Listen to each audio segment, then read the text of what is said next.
John Keene is one of the most brilliant and imaginative fiction writers working in the U.S. today. He's not just a great writer, but he's one who really has created a new path forward for fiction that deals with history.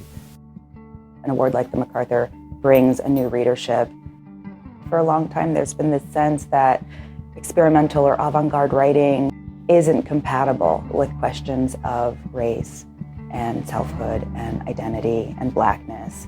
And I think his work defies that. When you have to put the pieces together of a story, of a novel, of a poem, you have to analyze, to not think with simplicity about everything, to not just believe the first headline we see, or words that beguile us, but maybe propaganda. So that's one thing. The second thing is that particularly when it comes to fictional narratives, they spark empathy.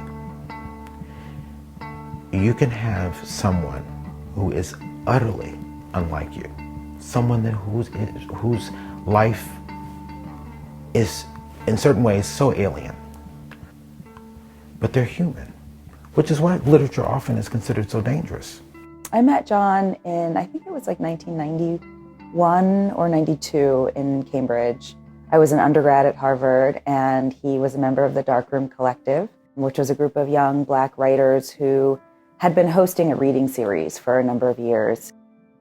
I felt a kind of kinship to John because he had studied at Harvard, and felt like, okay, this is a person who can show me a little bit about what this path will look like a few years out. I'm interested in places. So in my very first book, Annotations, I was very much interested in trying to depict St. Louis and its richness, and also depicting Black St. Louis, right, which is a long history. With Counternarratives, I wanted to try something very different, which was to see if I could imagine a range of places, right? So America, the Americas writ large. Counternarratives you could describe as a constellation, or a constellated novel, because calling it a book of short stories seems too small for its epic historical scope. You almost have a sense of a grand sweep that you're seeing in these small, bright, episodic moments. He writes about this great vaudeville composer, Bob Cole, a kind of pioneering figure in Black music at the turn of the century, who tragically killed himself on vacation in the Catskills. Now, there's no proven reason why he chose to end his life, but he was being forced to work in a genre where he was writing music for minstrel performances in a lot of cases, and he was this musical genius. James Weldon Johnson later wrote about what a genius Bob Cole had been, and Keene captures him on his kind of final day when he's contending with the music that he wants to write. The music he's been forced to write is haunting him in a certain way. And what's so powerful about that story is you just think to yourself, you think to yourself how much talent has been suppressed in African American history, but also in world history. What I hear in John's work is an expansive investment in the interiority, particularly of Black characters, speakers, and queer LGBTQ perspectives.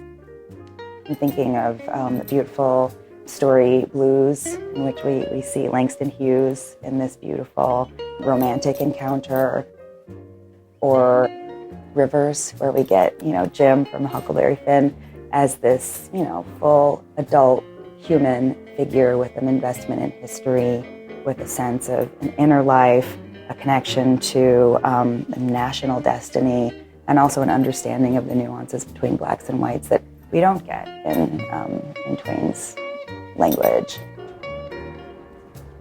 It is the most diverse campus in the United States. For many, I think a number of years running now.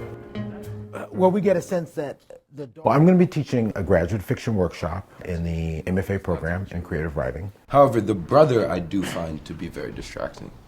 Because in the end, it's kind of based around this emotional fulcrum of me believing that the mother may love the brother more than she loves the daughter. Discussing, like, what if he's a Trump supporter? You know, your mom asked that question, or I'm sorry, not your mom, narrator's mom asked that question.